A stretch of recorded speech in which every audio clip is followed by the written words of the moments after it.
बिस्मिल्लाहिर्रहमानिर्रहीम, अस्सलाम वालेकुम। लाइव डॉक्टर शाहिद मसूद के साथ मैं हूँ सुमेरा सलीम। नाज़रीन, वज़ीर-ए-आज़म शहबाज शरीफ साहब ने वफाकी काबीना के इजलास से खिताब करते हुए कहा कि दहशतगर्दी का मुकम्मल खात्मा हमारा मिशन है। पाकिस्तान की खुशहाली दहशतगर्दी के खात्मे से जुड़ी है। जबकि पाक चाइना इंस्टीट्यूट के ज़ेर एहतमाम ऐवान सदर में बैनुल अक़वामी सेमिनार का इनेकाद किया गया। सेमिनार की शुरा ने CPEC को एक गेम चेंजर करार देते हुए कहा कि यह मनसूबा पाकिस्तान और खित्ते में मुआशी तरक्की और इस्तेहकाम लाएगा। इसके अलावा भी दीगर मौज़ूआत पर आज हम गुफ्तगू करेंगे। स्टूडियो में हमारे साथ मौजूद हैं डॉक्टर शाहिद मसूद। अस्सलाम वालेकुम डॉक्टर साहब। वालेकुम जी, आपको डॉक्टर साहब, वफाकी काबीना का आज इजलास हुआ जिसके बाद वज़ीर-ए-आज़म शहबाज शरीफ साहब की जानिब से कहा गया कि दहशतगर्दी का मुकम्मल जो खात्मा है वो हमारा मिशन है और पाकिस्तान की खुशहाली दहशतगर्दी के खात्मे से जुड़ी है। जी, बिल्कुल मुनासिब बात उन्होंने की। और जो तमाम पाकिस्तान की तरह तमाम दुनिया की जो नज़रें हैं इस वक्त वो सऊदी अरब पे रहीं और रहेंगी आने वाले दिनों में भी। और वहाँ पर तारीख़ी मुलाकात आज हुई है रशिया और अमेरिका के हाई लेवल डेलीगेशन की। ये जो मुलाकात है ये तकरीबन इसका दौरानिया जो है वो 4.5 घंटे तवील दौरानिया की ये मुलाकात थी, रियाद में हुई। और ये मुलाकात जब ख़त्म हुई तो इस मुलाकात के ख़ात्मे के बाद जो है जो इतलात हम तक आई सामने, पहली बात तो ये है कि इसमें जो रशिया से उनके जो पहले तस्वीर आई हमारे पास उस मुलाकात की, उसमें रशिया के फॉरेन मिनिस्टर जो हैं सर्जाई लेवरोव एक तरफ मौजूद हैं और रशिया के chief foreign policy adviser Yuri Ushakov मौजूद हैं। इनके बारे में हम कल बात कर चुके हैं। एक शख्सियत उनसे ड्रॉप हो गई जो इंटेलिजेंस चीफ थे, क्योंकि गालिबन सामने जो अमेरिकन साइड थी वहाँ से CIA चीफ नहीं थे, तो यहाँ से रशियन इंटेलिजेंस चीफ नहीं थे। तो 2 शख्सियात मौजूद थी रशिया की साइड से, जबकि 3 शख्सियात मौजूद थीं। अगर हम इस तस्वीर में देखें, इन तस्वीर में, तो 3 शख्सियात मौजूद हैं अमेरिका की साइड से। एक उनके मार्को रूबियो हैं जो कि दरमियान में मौजूद हैं और जो कि उनके सेक्रेटरी स्टेट हैं। और जो मार्को रूबियो के साथ फिर हमें स्टीव विटकॉफ नज़र आ रहे हैं जो कि मशरिक़ वस्ता के नुमाइंदा ख़ुसूसी हैं। और फिर हमें जो है वो माइक वॉल्स नज़र आ रहे हैं जो कि उनके नेशनल सिक्योरिटी एडवाइज़र हैं। ये जो शख्सियात हैं, 3 इस तरफ से हमें नज़र आ रहे हैं लोग, और 2 जो शख्सियात हैं वो हमें रशिया से नज़र आ रही हैं, और 2 हमें सऊदी अरेबिया के बहुत अहम जो शख्सियात हैं।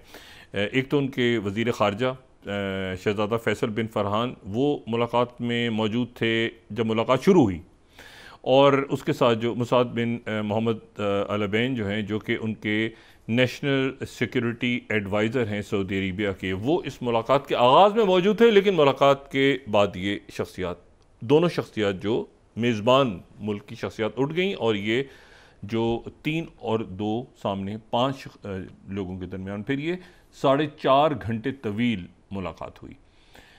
और इस मुलाकात में जो अहम बातें सामने आईं उसमें बहुत सारी बातें हैं, वो बड़ी अहम बातें हैं। लेकिन मैं सिर्फ आपको ये बताऊं कि इस मुलाकात के होने से पहले ही बहुत कुछ प्रेसिडेंट पुतिन हासिल कर चुके हैं। मतलब ये मुलाकात इस तरह से हो रही है कि प्रेसिडेंट पुतिन जो है वो एक तरह से जंग तो जीत चुके हैं। यूक्रेन की जंग तो उन्होंने जीत ली, क्योंकि जाहिर है कि जंगबंदी होने जा रही है, और जंगबंदी होने जा रही है पहली बात। लेकिन जंगबंदी किन शराइत पे होने जा रही है वो उनकी फ़तह है। 2 फतूहात उनको हासिल हो गई हैं। एक तो फ़तह उनको यह हासिल हुई है कि यूक्रेन नेटो का मेंबर नहीं बनेगा, ये बहुत बड़ी फ़तह है। और उसके साथ ही आज उनकी तरफ से ये भी बात की गई है कि 2008 में जो आपके साथ मुआहदा हुआ था जिसमें जॉर्जिया और यूक्रेन दोनों ने नहीं आना था, नेटो की जो ईस्टवर्ड एक्सपेंशन है उसने बंद हो जाना था, तो उस पर आप जाएं, यानी जॉर्जिया और नेटो आप इसको बाकायदा ऐलान करें, तो मेरा ख्याल है इसके ऊपर भी कोई मुज़ायका नहीं होगा। आने वाले दिनों में इस पर भी ऐलान हो जाएगा, क्योंकि जब यूक्रेन नहीं बन रहा तो जॉर्जिया भी, तो वो तो आपको पता है फिर जंग छिड़ गई थी और उसके बाद वो जॉर्जिया के अंदर बड़े मामला ख़राब हुए थे। तो ये प्रेसिडेंट पुतिन एक बात तो पहले ही मनवा चुके हैं इन मुज़ाकरा से पहले ही कि यूक्रेन जो है वो नेटो का मेंबर नहीं बनेगा। दूसरी अहम तरीन बात उन्होंने ये मनवा ली कि जो इलाके यूक्रेन के पास से चले गए वो वापस नहीं आएंगे। 2014 का बॉर्डर जो है वो वापस नहीं हो सकता। ठीक है, 2014 का नहीं हो सकता तो फिर उसके बाद 2022 का भी, मतलब ये कोई अब इतनी रेलिवेंट बातें नहीं है। लेकिन जो तीसरी अहम बात है, जो वो एक शख्सियत वहाँ मौजूद थी जो कि इन मुलाकात में नहीं थी, लेकिन वो शख्सियत बहुत अहम रशिया की तरफ से वहाँ पे मौजूद थी, और वो जो हैं वो किरिल दिमित्रोव हैं, और ये इनको मैं समझता हूँ कि ये इंतहाई अहम शख्सियत थी। ये वो शख्सियत हैं जो किरिल दिमित्रोव हैं, ये अहम शख्सियत हैं, और ये वो शख्सियत हैं जो कि रशिया का जो सॉवरेन इन्वेस्टमेंट फ़ंड है उसके सरबराह हैं, जिनके बारे में चंद रोज़ पहले बात हुई थी कि ये स्टीव वित्कॉफ के साथ वो जो यरगमालियों की रिहाई और कैद और ये सारा जो सिलसिला हुआ था एक दोनों तरफ से, तो स्टीव वित्कॉफ वहाँ गए थे, तो उनके साथ इनका नाम सामने आया था। हमने डिस्कस भी किया था कि ये जो हैं ये बड़ी अहम शख्सियत हैं, और ये इनका यूक्रेन से ताल्लुक़ है। ये वो पहले बैच में थे जो एक्सचेंज प्रोग्राम्स के तहत गए, इन्होंने मुख्तलिफ आलमी मालियाती अदारों में काम किया, फिर ये वापस आ गए, इन्होंने रशिया में अपने मुल्क में सर्व किया। ये रियाद में मौजूद थे, और इनकी मौजूदगी से एक और बड़ा जिसका सेक्रेटरी जो मार्को रूबियो ने अपनी गुफ्तगू में भी जिक्र किया, वो उन्होंने जिक्र किया कि और इससे पहले प्रेसिडेंट ट्रंप भी कह चुके हैं कि मैं सैंक्शंस के हक में नहीं हूँ। ये बहुत एक पॉलिसी स्टेटमेंट जो है वो प्रेसिडेंट ट्रंप ने एक दो दिन पहले दी है कि मैं मुल्कों पे सैंक्शंस लगाने के हक में नहीं हूँ। अच्छा, अब यहाँ पर जो है वो जो किरिल हैं, जो कि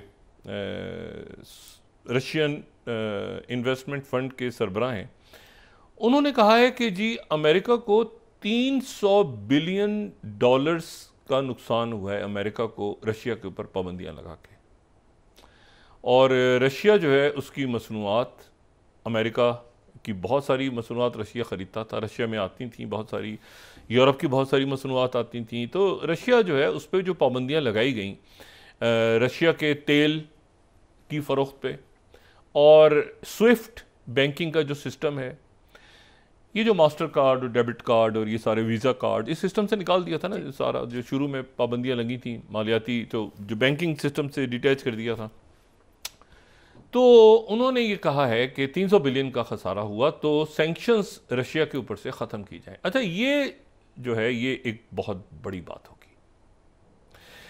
रशिया कुछ कंसेशन शायद दे दे अमेरिका को, क्योंकि दो बातें तो उन्होंने मान ली ना। अब ये जो बात एक आई है कि जी तमाम पार्टी से बात की जाएगी, और प्रेसिडेंट पुतिन ने कहा है कि हो सकता है अगर ज़रूरत पड़ी तो मैं ज़ेलेंस्की से भी बात कर लूँगा। ज़ेलेंस्की जो है, ये बात ध्यान में रखें कि ज़ेलेंस्की से बात करना प्रेसिडेंट पुतिन का कोई इशू नहीं है। इशू ये है कि क्या अगर देखें, अगर सैंक्शंस ख़त्म हो गई, मैंने कहा ना दो बातें तो मनवा ली प्रेसिडेंट पुतिन ने मुज़ाकरात से पहले, अब रह गई एक बात, वो है सैंक्शंस की बात। अच्छा, अब जो सैंक्शंस की बात है, तो अगर फ़र्ज़ करें वो सैंक्शंस ख़त्म होती हैं तो उसके नतीजे में तमाम दुनिया के अंदर माशी पलट हो जाएगा मामला। उसकी वजह यह है कि रशिया का जो तेल है वो आ जाएगा आलमी मंडी में, और तेल की कीमतें नीचे जाएंगी,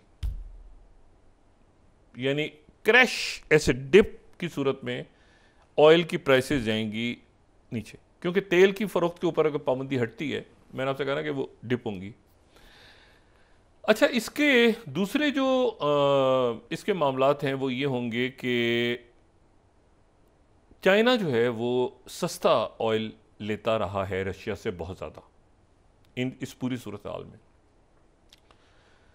तो चाइना जो है, और लेकिन ये है कि चाइना को थोड़ा सा चाइना शायद महंगा कर दे, प्राइस अगर बढ़ जाती है तो शायद महंगी हो जाए। ये गालिबन जो कुछ अमेरिका करंट एडमिनिस्ट्रेशन के लोगों से जो इधर उधर खबर आती है, तो उनका ये ख्याल है कि शायद अगर रशिया के ऊपर से सैंक्शंस हटती हैं और उसके नतीजे में एक तो तमाम दुनिया में ऑयल की प्राइसेस कम होंगी, लेकिन दूसरा ये होगा कि जो चाइना है उसकी और शायद रशिया के दरमियान, क्योंकि रशिया दोबारा एंटर हो जाएगा मगरबी सिस्टम में, वेस्टर्न सिस्टम एंटर हो जाएगा, दोबारा वो बैंकिंग सिस्टम एंटर हो जाएगा, और सबसे इंपॉर्टेंट बात है कि जो डी डॉलराइजेशन की मूव चली है वो ख़त्म हो जाएगी, क्योंकि दोबारा डॉलर में शुरू हो गए, पाबंदियां हट गई। ये डी डॉलराइजेशन की मूव ने तो तब दम पकड़ा था ना जब ये सैंक्शंस लगी थी, तो मुल्कों ने कहा था कि भाई अपने अपनी करेंसी में करो, ये तो यार रशिया से तुमने ऑयल लेना है, तो इंडिया कह रहा था हम रुपए में करेंगे, कोई कह रहा था हम दरम में करेंगे, पाकिस्तान भी कह रहा था रुपए में करेंगे, पहले करेंसी ढूंढो, क्योंकि वो तो भाई ये तो बड़ा अजीब सा मामला है। तो डी डॉलराइजेशन, ब्रिक्स के दूसरे मुल्क, चाइना आ गया था, बाकी मुल्क भी आ गए थे कि हम अपने, तो और ये डी डॉलराइजेशन की जो बात है इसने जोर पकड़ लिया था।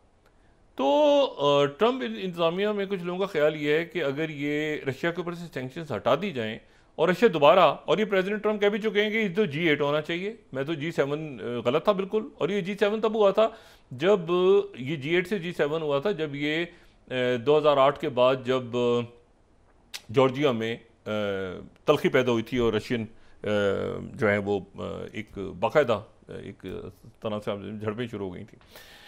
तो अगर वो सैंक्शंस को ख़त्म करते हैं तो इसका मतलब ये है कि उनका ये ख्याल है कि उसके नतीजे में वो वेस्टर्न सिस्टम की तरफ दोबारा रशिया आएगा और चाइना से दूर हो जाएगा। तो ये उनके जहन में है चीज़। क्या ऐसा होगा? नहीं हो। मेरा अपना ख्याल ये है कि इस वक्त ये चीज़ें इतनी फ्लूइड हैं, किसी सूरत ऐसा होने के बाद भी रशिया और चाइना के दरमियान दरार नहीं पड़ेगी। और ये कुछ मॉस्को से इतलात भी हैं कि इस किस्म की बात जो की गई है, क्योंकि रशिया इसमें एक्टिव है कि सैंक्शन ख़त्म की, जिसमें चाइना ऑन बोर्ड है, चाइना मुकम्मल तौर पे ऑन बोर्ड है। और चाइना जो है वो आप ये देखें कि चाइना ने इस दौरान यूरोप से रब्ता की है, क्योंकि आपको अगर कोई प्रॉब्लम्स आते हैं आने वाले दिनों में माशी तौर पर, तो हम यानी चाइना आपके साथ है, यूरोप के साथ। क्योंकि इसमें आप देखें ना, इस पूरे सिलसिले में एक तलखी पैदा हो रही है ना पुतिन और यूरोप के दरमियान, तो चाइना और अमेरिका और यूरोप के दरमियान, तो चाइना यूरोप की मदद के लिए पहुंच गया। उन्होंने कहा कि ये सारे मामलात आपके जो भी हुए हैं तो आप चाइना के साथ स्टार्ट करें दोबारा ट्रेड, और सारे मामलात हम आपके सस्ते, ये वो, कोई टैरिफ्स नहीं, कुछ नहीं, फलां नहीं। तो चाइना यूरोप की तरफ गया है और इसमें चाइना और रशिया के दरमियान एक अंडरस्टैंडिंग है। अमेरिकन का ख्याल ये है कि अगर पाबंदियां हटती हैं तो एक दरार आएगी, क्योंकि रशिया दोबारा आ जाएगा उस सिस्टम की तरफ और डी डॉलराइजेशन से हट जाएगा। अब ये बड़ी इंटरेस्टिंग इस वक्त जो है ना, ये एक चेस बोर्ड पे जो है वो खेल शुरू हो चुका है।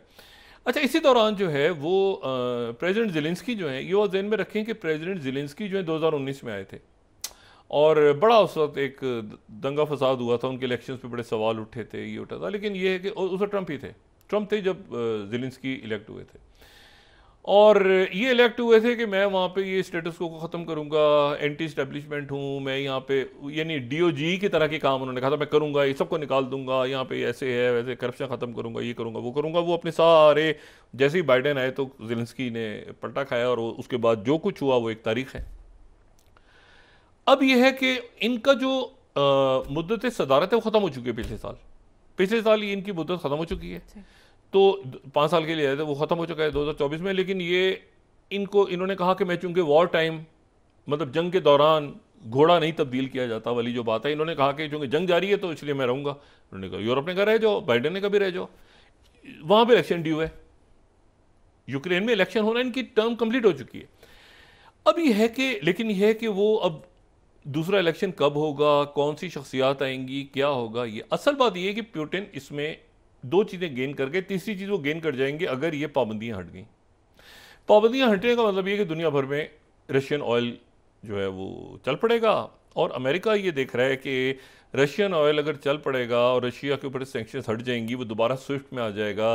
अच्छा, यूरोप के अंदर, अच्छा इसमें ओवरऑल जो इकॉनमी होगी ना, वो अदम इस्तेकाम दोनों तरफ से लोग बात कर रहे हैं कि एकदम से क्या होगा अगर ऐसा हो जाता है, तो एकदम से क्या होगा, जो स्टेबिलिटी है वो हिलेगी, क्या होगा, कैसे होगा, क्योंकि ऑयल की प्राइस डिप होंगी, रशियन ऑयल फ्लड हो जाएगा।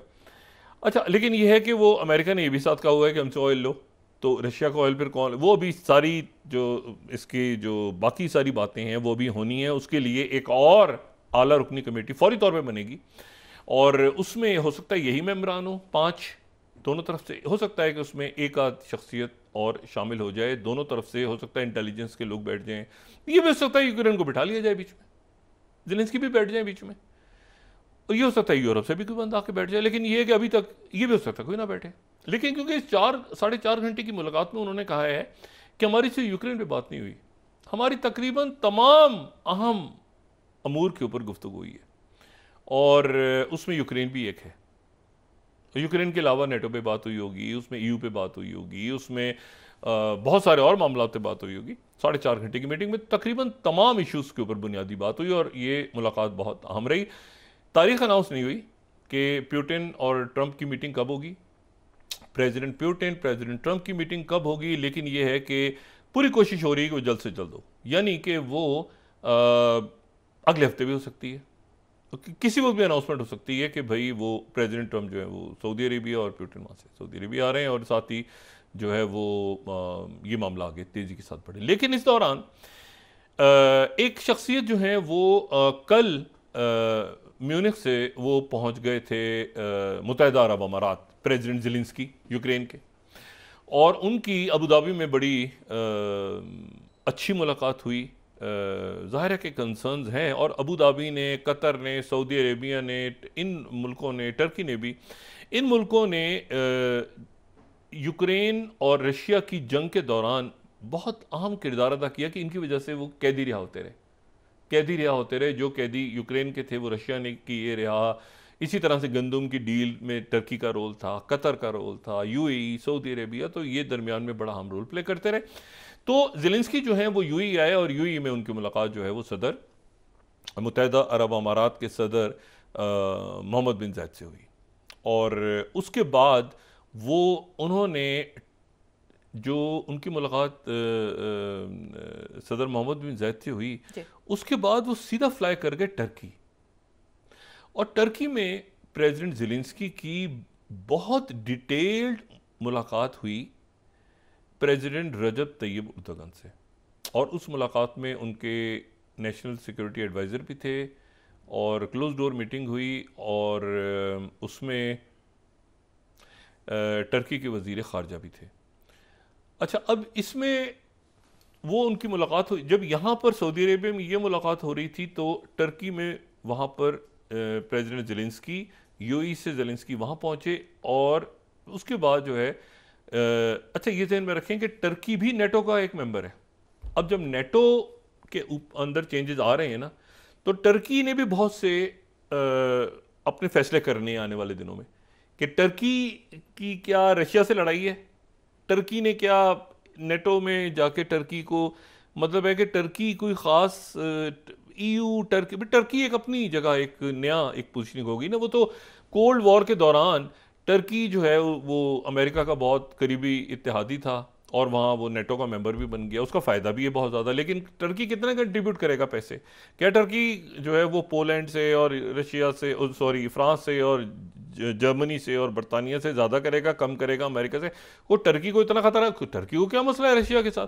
बल्कि रशिया ने out of the way, Russia जो है उसने, प्रेसिडेंट पुतिन ने एक बहुत बड़ा स्ट्रेटेजिक फैसला किया था, डिप्लोमेटिक से ज़्यादा स्ट्रेटेजिक फैसला किया था। उन्होंने आर्मीनिया और अज़रबैजान की जंग में, जिसमें पाकिस्तान, आर्मीनिया और तुर्की जो थे वो एक साइड पे थे, उसमें जो है वो प्रेसिडेंट पुतिन ने बावजूद इसके कि आर्मीनिया उनके मिलिट्री अलायंस का हिस्सा था, उन्होंने उसमें एक रोल प्ले नहीं किया था। आर्मीनिया जिसमें नाराज़ होकर बाद में वो बैठ गया था, लेकिन उन्होंने टर्की और अज़रबैजान का साथ दिया और सालिसी भी करवाई, और उन्होंने कहा कि ठीक है कोई मसला नहीं होगा। वो उन्होंने सुलह भी दोनों की करवा दी जैसे तैसे हुआ, ये निगोर्नो काराबाग के मसले पे। लेकिन ये कि उन्होंने वो आर्मीनिया का ख्याल ये था कि शायद रशिया हमारे साथ आके और टर्की से लड़ाई शुरू कर देगा अज़रबैजान से। प्रेसिडेंट पुतिन ने उस वक्त बहुत अच्छी स्ट्रेटजिक मूव की, जिसका उनको बाद में और अब तक बहुत ज़्यादा फ़ायदा हो रहा है। अच्छा, एनीवे, तो ज़ेलेंस्की जो है वो वहाँ पे उन्होंने मीटिंग की, और जाहिर है कि नेटो के हवाले से तो टर्की ने कोई बात नहीं की होगी ख़ास, लेकिन जाहिर है कि ज़ेलेंस्की की दरमियान सालिसी तो करवाई है ना, यूएई ने करवाई है, कैदी रिहा होते रहे हैं, टर्की ने करवाई, गंदम की डील हुई है, ये सारा हुआ है। अब ज़ेलेंस्की वहाँ से मुलाकात करके सऊदी अरेबिया पहुँच रहे हैं, और कल गालिबन, आज ये मीटिंग हो गई अमेरिकन की और रशियंस की। कल जो है वो प्रेसिडेंट ज़ेलेंस्की की मुलाकात सऊदी अरेबिया में गालिबन वली अहद से होने जा रही है, शहज़ादा मोहम्मद बिन सलमान से, और वहाँ पर मुलाकात होने जा रही है। और इस मुलाकात में यकीनन ये बात हो रही है कि मैंने आपसे कहा ना कि जो प्रेसिडेंट पुतिन ने इससे पहले स्टेटमेंट दे दिया था, उन्होंने कहा था कि मुझे किसी मरहले पे अगर ज़ेलेंस्की से बात करनी पड़ेगी तो मैं बात कर लूँगा। लेकिन ये कि असल जो बात है वो ये है कि जो ईस्टर्न फ्लैंक है ना, देखिए नेटो एक इत्तेहाद बन गया। ये 1949 में एक इत्तेहाद बना, वो बात हम पहले भी कर चुके। याल्टा कॉन्फ्रेंस में अच्छी बात हो गई, पोस्टडम कॉन्फ्रेंस में भी सारे मामला तय हो गए, लेकिन बाद में वो डिवीजन हो गई, वो वार्सा पैक्ट आ गया। वार्सा पैक्ट में बहुत सारे मुल्क चले गए और वार्सा पैक्ट जो है वो एक तारीख का एक हिस्सा बन गया। वार्सा पैक्ट जो है वो एक हिस्सा बन गया तारीख का। और अगर हम ये वार्सा, हम सेकंड स्लाइड देखें तो वार्सा पैक्ट जो है वो एक तारीख का बहुत बड़ा हिस्सा है। तारीख लिखी नहीं जा सकती यूरोप की, दुनिया की भी, फौरी तौर पे जो है वो चले गए थे उसमें। और अगर हम ममालिक देखें तो ये फोर्थ में तो शुरू में ये मुल्क थे जब वार्सा पैक्ट बना है, तो उसमें फोर्थ स्लाइड अगर हम देखें और ये नक्शा भी हम देखें यहाँ से, तो उसमें हमें बड़ा वाज़ेह तौर पे शुरू में, तो अभी तो बहुत मुल्क हो गए, लेकिन शुरू के जो मुल्क हैं उधर वार्सा पैक्ट में जो है Soviet union, Albania, Poland, Romania, Hungary, east Germany, Czechoslovakia, Bulgaria, और ये शुरू में ये थे। बाद में बढ़ते बढ़ते वो कहीं पहुंच गए। लेकिन एक बात इस मैप को हम रखें अगर सामने, एक बात ध्यान में रखिएगा कि इन दोनों की लड़ाई कभी नहीं हुई, कभी वार्सा और नेटो आपस में नहीं लड़े, बल्कि एक दफ़ा सिर्फ ऐसा हुआ है कि जो सोवियत यूनियन की फौजें वो चेकोस्लोवाकिया में उनको एंटर होना पड़ गया, जिस पे अल्बानिया नाराज होकर निकल गया था वार्सा से। मतलब ये दो फौजी इत्तेहाद आपस में कभी नहीं लड़े, ये प्रॉक्सीज के थ्रू उनकी लड़ाई होती रही है, ये ज़हन में रखें।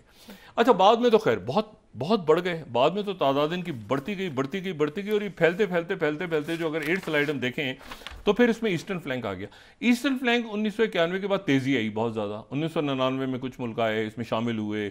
2004 में तो बहुत ज़्यादा मुल्क शामिल हो गए। फिर ये वो था जिसको उस ज़माने में जो रम्सफील्ड थे वो कहते थे ओल्ड यूरोप। ओल्ड यूरोप तो थका हुआ है ना, यानी मगरबी यूरोप, वो हमारी मदद नहीं करेगा। अच्छा, न्यू यूरोप जो था इसमें बड़ी एक कोई 99 में मुल्क आए, कोई 2004 में आ गए, डोनाल्ड रम्सफील्ड आ रहे हैं, कॉन्डलीजा राइस आ रही हैं, ये बुश जूनियर दौरे कर रहे हैं वहाँ के, डिक चेनी तारीफ़ें कर रहे हैं सुबह शाम, मतलब कॉन्डी सुबह शाम लेके कॉन्डी राइस जो हैं वो इनके गुन गा रही हैं। तो ये इन मुल्कों के अंदर बड़ा ज़बरदस्त, तो ये इनको न्यू यूरोप का था, न्यू यूरोप की न्यू यूरोप है। वो पुराने थके हुए लोग हैं, वो कह रहे थे कि हम फौज नहीं भेजेंगे अपनी इराक में और इधर उधर, तो यहाँ पहुँच गए थे इराक वॉर के बाद। इनको इतना पंप किया कि ये मतलब निढाल वो तो कुछ ही से कि भाई ये सारे लोग हमारे पास आ रहे हैं, दबा दब। ये ईस्टर्न फ्लैंक सारा जो था ये हिस्सा बनता चला गया। 2004 में बहुत मुल्क हिस्सा बने, और अब ईस्टर्न फ्लैंक ही इंपॉर्टेंट है, क्योंकि ईस्टर्न फ्लैंक ही तो लगता है रशिया के साथ जो बॉर्डर्स हैं वो तो ईस्टर्न फ्लैंक के ही है ना।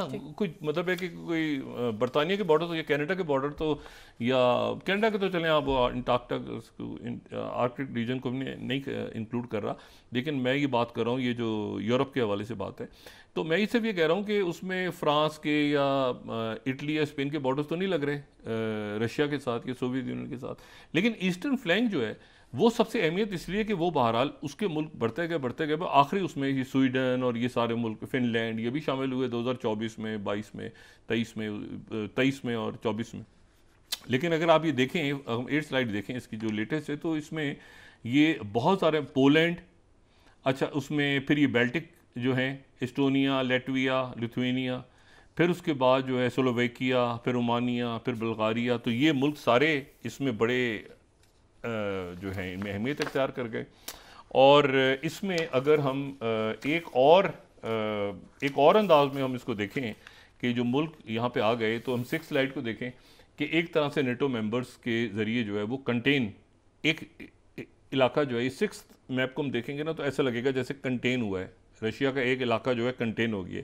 फिनलैंड, ठीक है ना, और ये जो है ये एस्टोनिया, लेटविया, लिथुआनिया, डेनमार्क, ये ऐसे करके मुल्क सारे जो हैं ये इस तरह से आते गए। लेकिन तो एक तरह से ये सारी पूरी साइड जो है, और आप जर्मनी में भी लगा लें, अब नीदरलैंड्स जो है ये आगे पीछे सारे मुल्क, तो इसमें जो है ये अब ये इस तरह से मुल्क बढ़ते चले गए। और अगर हम 8 स्लाइड देखें जो पहले भी देख चुके हैं, दोबारा अगर देख लें तो वहाँ पे बहुत ज़्यादा ट्रूप्स मौजूद हैं और वो होस्ट कर रही हैं, अलाइड ट्रूप्स हैं, और ये मौजूद हैं लेटविया में, एस्टोनिया में, लिथुआनिया में, पोलैंड में, स्लोवाकिया में, ठीक है ना। ये ईस्टर्न फ्लैंक बहुत इंपॉर्टेंट है, ईस्टर्न फ्लैंक ही इंपॉर्टेंट है एक्चुअली। और इसमें अगर हम इसका सिर्फ मैप से हमें अंदाज़ा होगा, ये अगर 5th हम देखें कि एक्सपेंशन होती चली गई, 1949 में बना है, फिर 52 में हुई, फिर 55 से 90 तक एक ही है, और फिर उसके बाद 82, 99, फिर 4 में कितनी एक्सपेंशन होती है? 2004 में तो बहुत ज़्यादा एक्सपेंशन हो गई ना। और फिर उसके बाद जो है वो 9 में कुछ, फिर 17, 20, 22, 23 इन सालों में होते होते होते होते जो है वो 24, ये 24 तक का ये मैप है जो पिछले साल तक हमें एक्सपेंशन होती नज़र आ रही है और इसमें मुल्क शामिल होते गए। अब सवाल ये सारा कि अगर ये रशिया के साथ ये रशिया ने कहा है कि ईस्टवर्ड एक्सपेंशन जो है मजीद नहीं होगी, ज़ाहिर है यूक्रेन की नहीं हो रही तो किसी की भी नहीं होगी, और मुल्क रह कौन से गए हैं। लेकिन जो मुल्क हैं वहाँ पे नेटो के, अब वो ये कह रहे हैं कि भाई जान हमारा क्या होगा, मतलब हम किस स्फीयर ऑफ इन्फ्लुएंस में होंगे, इतनी सारी फौजें, इतने सारे मामला। तो ये है कि और ख़ासतौर पर अमेरिका अगर वहाँ पर अपने कंट्रीब्यूशन ठीक नहीं करता तो ये मुल्क तो बहुत करते रहे हैं ना। पोलैंड ने बहुत कंट्रीब्यूट किया है, इन मुल्कों ने सब नहीं किया है, क्योंकि ये मुल्क जो हैं ये मुल्क बड़े ज़बरदस्त अच्छे मुल्क हैं, पीसफुल मुल्क हैं, ये कोई झगड़ा फसाद नहीं चाहते। लेकिन ये है कि ये उस दरमियान में आ गए कि भाई उधर से मगरबी मुल्क जो हैं, मगरबी नेटो के या मगरबी यूरोप के, वो उसमें कंट्रीब्यूट नहीं कर रहे। ये बिल्कुल जो है ये रशिया के साथ लगे, मतलब उनकी सरहदें साथ मिल रही हैं, यहाँ पर ट्रूस बहुत ज़्यादा हैं। तो अब मसला ये है कि वो पेरिस में क्या हुआ। पेरिस में ये हुआ कि ये इजलास शुरू होने लगा था प्रेसिडेंट मैक्रों का। इजलास शुरू होने से थोड़ी देर पहले प्रेसिडेंट मैक्रों को कॉल आ गई प्रेसिडेंट ट्रंप की। अब वक्त वाले उसके बाद बात अचानक कॉल आ गई, 20 मिनट तक बात हुई प्रेसिडेंट मैक्रों की ट्रंप की। वो ये इजलास करने जा रहे थे ना यूरोपीय रहनुमाओं का। ब्रेक के बाद डिस्कस कर लेते हैं। नाज़रीन वापस आते हैं एक छोटे से ब्रेक के बाद।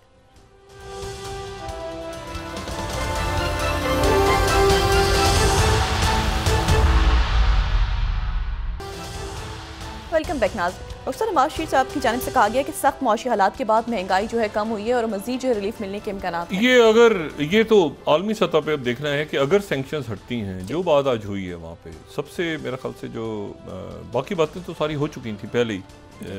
मामला ये रह गया था कि यानी नेटो का फ्यूचर क्या होगा, वो नेटो। लेकिन जो टेलीफोन कॉल आई जो जिस पे बात हुई, जो 20 मिनट की कॉल हुई है प्रेसिडेंट ट्रंप और प्रेसिडेंट मैक्रों के दरमियान, उसमें यह है कि एक तो उन्होंने कहा है कि यूक्रेन को शामिल किया जाए, यूरोप को शामिल किया जाए, सारी बातें, ये मेरे ख्याल से कोई इतराज़ नहीं होगा दोनों को कि वो ये सारी बातें तय करने के बाद अगर किसी जगह पे यूक्रेन को या यूक्रेन को शामिल कर लें तो इस पर कोई इतराज़ नहीं होगा, ना प्रेसिडेंट पुतिन को और ना प्रेसिडेंट ट्रंप इंतज़ामिया को अब इस मरहले पे, क्योंकि फैसले सारे हो गए ना कि नेटो की एक्सपेंशन नहीं होने जा रही, यूक्रेन मेंबर नहीं बनने जा रहा। वहाँ पर जो है वो ट्रूप्स भेजने के हवाले से सबसे मजबूत आवाज़ जो खड़ी हुई है कि हम ट्रूप्स को नहीं भेजेंगे, जिसकी वजह से बरतानिया का ऐलान भी शायद वापस हो जाए, वो ये है कि वो ऐलान हुआ है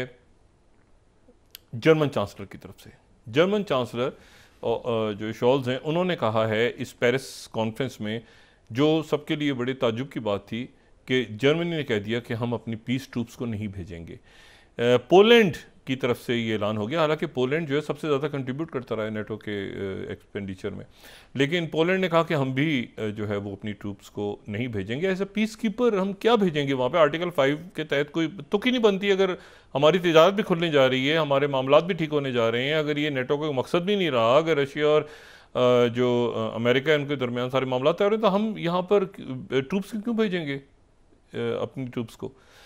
डेनमार्क ने कहा है कि हम अपनी जो दोबारा जो अपनी दिफाई सलाहियत है उनको मज़ीद बढ़ाने की बात की, लेकिन मेरा ख्याल है कि डेनमार्क, बाकी मुल्क सारे वो फिर अकॉर्डिंगली देखेंगे सारे। लेकिन जो बात हुई है प्रेसिडेंट मैक्रों से वो इम्पॉर्टेंट है प्रेसिडेंट ट्रंप की, क्योंकि जाहिर है कि वो एक बहुत एकदम जो जेडी वेंस और जो वहाँ पे 35 सेगत का जो की तरफ से जो ऐलानात हुए, जिन्हें पूरा भूचाल बपा कर दिया वहाँ पे, तो उसको फिर ज़रा ठंडा करने की कोशिश हुई हो रही है। और वो यूरोप ज़रा समझ भी रहा है कि अब दोबारा आगे कैसे मूव करना है, क्या देखना है, अपने मुल्क के वो सारे सूरत हाल को देखने।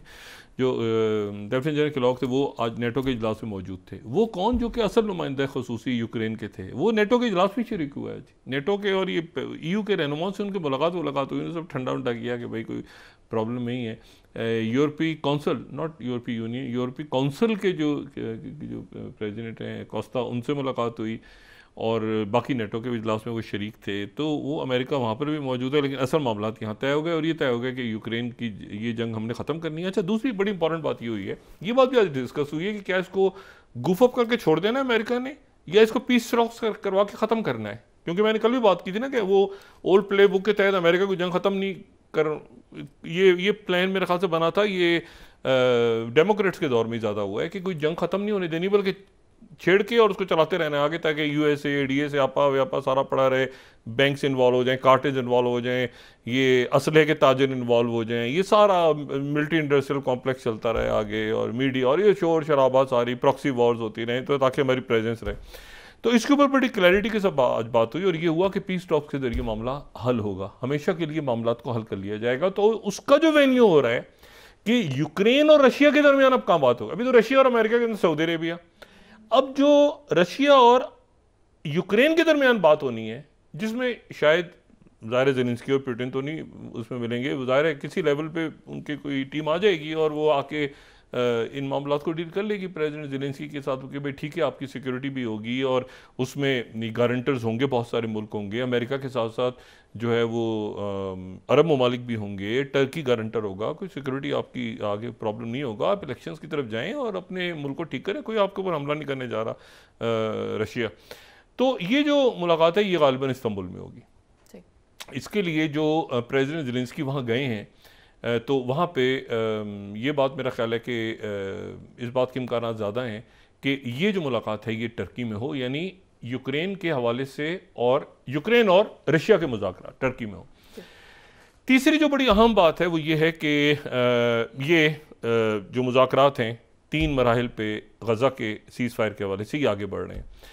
कतर की तरफ से आज बिल्कुल वाज़ेह तौर पे ये ऐलान हुआ है कि फ़लस्तीनियों को ही फ़लस्तीन का मुस्तक़बिल तय करने का हक़ है, ना अमेरिका को ना इसराइल को।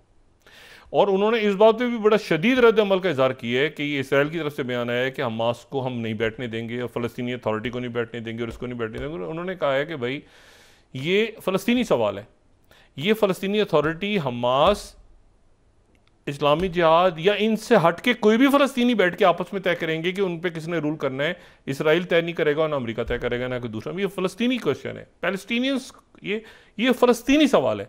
और ये सवाल उस वक्त खड़ा हुआ था जब इसराइल ने आके और बाकी मुल्कों ने, अमेरिका ने और बाकी मुल्कों ने आके बीच में फसाद डाला और वो ये सारा जो भी कुछ हुआ वो तारीख का हिस्सा है।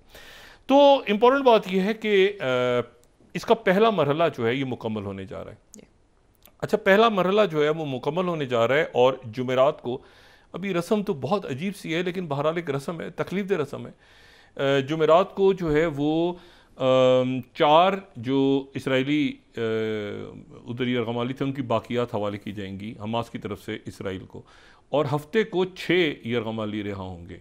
पहला मरहला 42 दिन का जो है वो 19 जनवरी से 2 मार्च को ख़त्म हो जाएगा। उसके बाद दूसरा मरहला जो है वो 3 मार्च से 13 अप्रैल तक शुरू होगा, जिस पे बातचीत शुरू हो गई है। और फिर तीसरा मरहला 14 अप्रैल से 25 मई तक होगा और ये तय हो गया है कि तीनों मरहले कंप्लीट होंगे। इस दौरान कंप्लीट विड्रॉल हो जाएगा और अगले सेटअप पे भी बात हो जाएगी। सिक्योरिटी वहाँ पर कौन सी अरब भी होंगे गालिबन, या शायद यूरोप के लोग आ जाएं जिन पे फ़लस्तीनी आमादा होंगे, वो वहाँ पे सिक्योर करेंगे आके। और ये सारी जो इसराइली फ़ौज है तो इसकी कट ऑफ डेट है 25 मई, और ये 2 मार्च को दूसरा मरहला शुरू हो रहा है। उसके ऊपर गुफ्तगू शुरू होगी कायरा में और कतर में। 3 मार्च से 3 अप्रैल तक दूसरा मरहला शुरू होगा, इसमें भी कैदी वगैरह रिहा होंगे। और ये तीनों जो हैं ये 42 दिन के हैं, 42 डेज़ के हैं। तो ये आखिरी मरहला जो है 25 मई को ख़त्म होगा। इम्पॉर्टेंट इसमें बात यह है कि सऊदी अरेबिया शायद आ रहे हैं, मिस्र के सदर जो अब्दुल फताह सीसी हैं वो शायद 1-2 दिन में अपना प्लान लेकर यहाँ पर आएंगे सऊदी अरेबिया, और सऊदी अरेबिया में डिस्कशन होगा। और ये हो सकता है कि एक मुलाकात जो है वो शायद जो 4 मार्च को होनी है कायरो में, हो सकता है वो 4 मार्च से पहले हो जाए।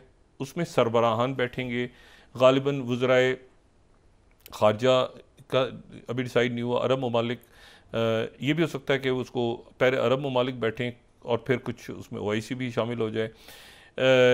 लेकिन यह है कि उसमें जो $20 बिलियन जो हैं वो देने पे वो आमादा हैं, तैयारी हो गई है। $20 बिलियन की इजिप्ट का प्लान जो है वो इस हफ्ते हमारे सामने आ जाएगा, और ये वही प्लान होगा कि जिसमें फ़लस्तीनी वहाँ पे एक इलाके में मौजूद रहेंगे, एक इलाके में जो है वो तामीर होगी, और इसी दौरान जो है वो ये दो रियासती हल जो है ये निकलेगा दरमियान में। और इसराइल के अंदर जो है वो मेरा ख्याल से खाना जंगी की तरफ जा रहा है। नेतन्याहू का दोबारा ट्रायल शुरू हो रहा है और वो आज उसने अदालत वो ट्रायल शुरू हो रहा है जो भी करप्शन, और अब तो मेरे ख्याल से कि जंगी जराइम और बाकी भी शायद शुरू हो जाए, क्योंकि मैंने कल भी बात की थी कि नेतन्याहू जो है, पहले भी मैं बात कहता रहा हूँ कि नेतन्याहू को इसमें कुछ नहीं मिलेगा, और नेतन्याहू जो है वो एक अजीब सी पोजीशन में, क्योंकि काहिरा में मैंने आपसे कहा कि ये अरब समिट हो रही है, बहुत इंपॉर्टेंट है। इसमें टर्की की तरफ से आज बात हुई है कि हम अपना कंट्रीब्यूट हम भी करना चाह रहे हैं। तो पहले तो अरब ममालिक का था, तो अब टर्की भी इंक्लूड होगा इसमें, और ये इसमें फिर ज़ाहिर है यूरोप, और इसमें फिर सारी दुनिया आएगी, क्योंकि गज़ा की जो तामीर है दोबारा फ़लस्तीनियों की जो तामीर है उसमें अभी तो उन्होंने कहा कि 3 साल में मुकम्मल हो जाएगा, लेकिन कुछ लोग ये कह रहे हैं कि 3 साल से पहले तेज़ी के साथ कुछ इलाके जल्द तेज़ी के साथ जो हैं वो मुख्तलिफ़ कंस्ट्रक्शन कंपनीज वहाँ पे बना के थोड़े इलाके पैलेस्टीनियंस को देंगी, और ये फ़ैसला भी अभी अगले चंद दिनों में होने जा रहा है। तो मेरा ख्याल ये है कि अब देखना ये है कि नया जो मंजरनामा है, इस मंजरनामे में 2 लोग तो बस के नीचे चले गए अपनी अपनी ख्वाहिशात लेके, नेतन्याहू और ज़ेलेंस्की। मतलब अब क्या किया जाए, हालात ही ऐसे हो गए। और ये है कि तज़िया भी कुछ इतना बुरा नहीं रहा इतने सालों में इंटरनेशनल अफेयर्स के वाले। थैंक यू जी, बहुत शुक्रिया डॉक्टर साहब। नाज़रीन, इसके साथ ही आज का प्रोग्राम अपने इख्तिताम को पहुंचा। मुझे सुमेरा सलीम को इजाज़त दीजिए। अल्लाह निगहबान। जी डॉक्टर साहब, अपना दोस्तों रिश्तेदारों गिरदोनवाह के लोगों का सब ख्याल रखिएगा। अल्लाह हाफ़िज़।